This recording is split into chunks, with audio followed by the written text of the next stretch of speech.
If you want to live like you matter, ditch the pills, look great, and feel freaking amazing, you're in the right place. I'm Dr. Wendy Trudeau. And I'm Dr. Ed Levitan. Welcome to the Feel Freaking Amazing podcast, where we empower you to live a vibrant and healthy life by optimizing your structural, chemical, emotional, social, and spiritual lives. Hold on to your hats.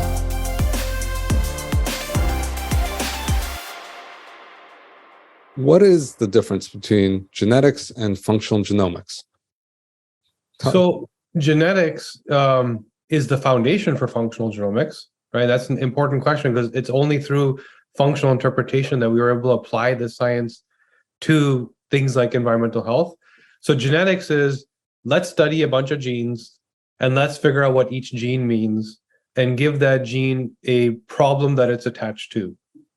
For example, there may be a breast cancer gene, there may be an Alzheimer's gene, and it gives you some layer of propensity or risk. You got an 80% chance of this, a 30% chance of that. In that, it ends at the discussion of the gene. Right. Functional genomics is, first of all, the body isn't a bunch of independent genes.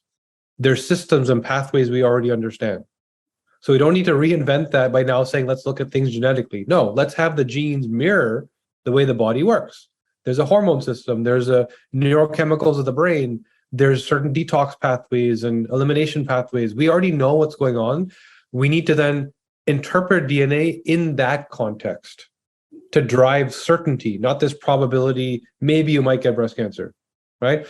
From there, we then still know that if you take 5 people with the same profile, whether it's their hormone profile, their brain profile, their cardiovascular profile, not all of them manifest the problem.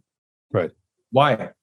Because the epigenetics of my environment, nutrition, and lifestyle are the load that pushes me over the edge. So if I say that your cardiovascular hardware is not the best, it looks like you have risk for inflammation, it looks like you have risk for potential cholesterolemia and cardiovascular disease.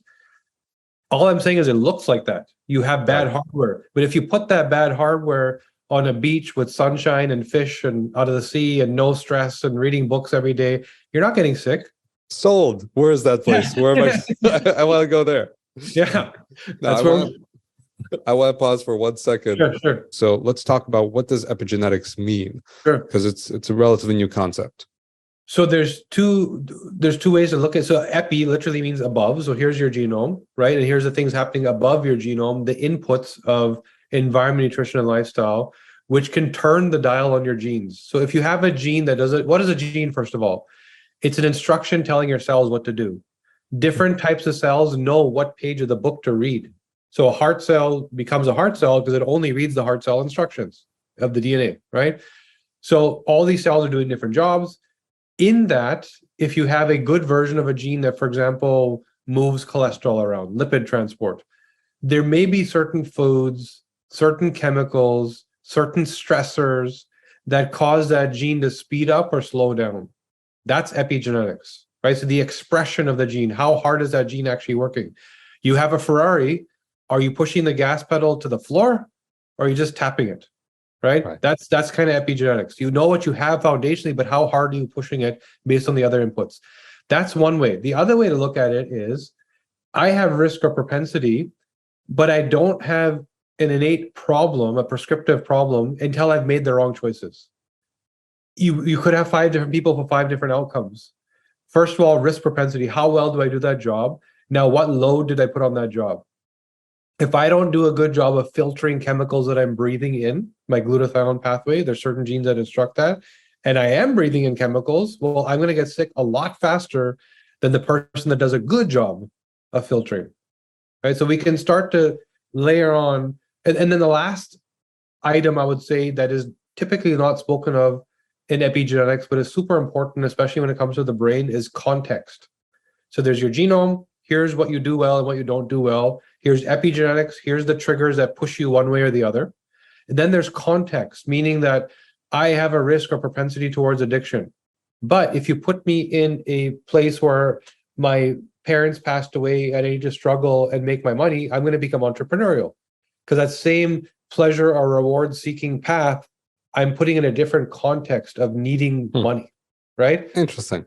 If you put me in Richie Rich's house in a mansion, then I might get depressed because nothing gives me pleasure anymore, right? If you put me in school with my friends with some cigarettes that are being passed around, I might become addicted. So the context really drives, again, take the Ferrari example, put it on a nice paved road, put it off road, put it down a hill, up a hill, it's going to do different things. That's actually a really great example. The one thing that I will kind of add is genes are not your destiny. Is another. So it's a propensity, like you were saying, but it's not. You have to have certain context, i.e., toxicants or sugar or inflammatory marker or whatever it is, and then they get activated, etc.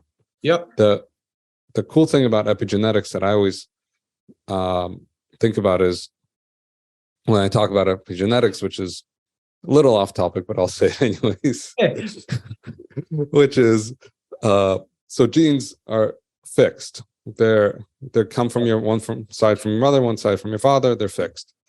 Epigenetics is actually a living system, and actually what happened to your father and what happened to your mother and what happened to your ancestors actually does change your epigenetics. And what happens to you in your life changes what happens to your kids and grandkids, etc. So it's a cool modifiable thing. Yep. Even though genes are stuck, your epigenetics is not. And it's up to you to do it. Yeah, please. There's lots of examples. So there's first of all, if you look at this sort of chronologically, there's two different ways to look at this.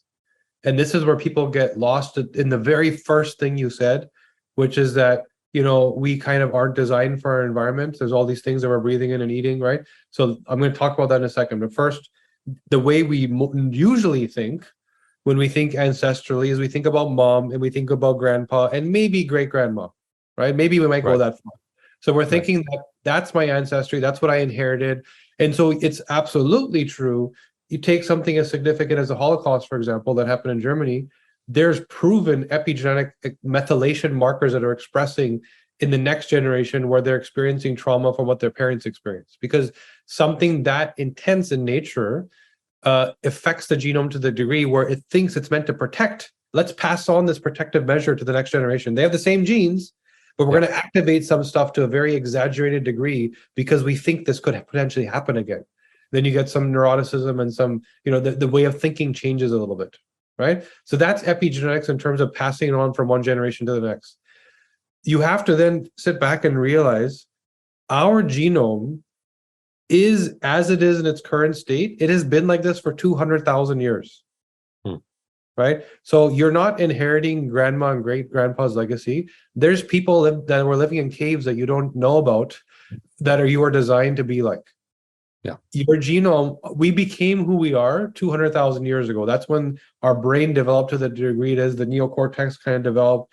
There's some random sort of changes that happened in our genome that gave us complex speech and complex thinking. We became who we are. There hasn't been any change since then. So if that's the case, modern agriculture started 10,000 years ago.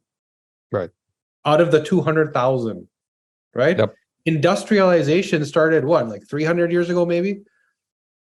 Food being a threat started maybe 2 generations ago. The absurd chemical usage and the prolific, it's just everywhere, is maybe in the last 30 to 60 years type of thing. So if any species was doing one thing for 200,000 years, meaning that the way you had to deal with the environment and your food and your stress and all was like this, put it in this bucket, and all of a sudden it is completely flipped on its head, and you have 200,000 years of inherited genetic data that's designed to make you thrive and survive, and the context is completely changed. Everything you eat is a threat. Everything you breathe is a threat. Everything you clean your countertops with it is a threat. When you pick up your dry cleaning, it's a threat. Your mattress is a problem. It has fire retardants on it that you're breathing all night while you're sleeping, right? So we are not designed for any of this. And you wonder why we have a $4 trillion healthcare budget and 90% is spent on chronic disease that you're not born with, that all develops over time. So this is where it's really, really super important to understand that you may feel like this is normal because everybody's in it. It's not. Everybody's in a mess that we're not supposed to be in. You have to take care of it. Inspire and empower someone else by leaving a 5-star review. so they can transform their lives too.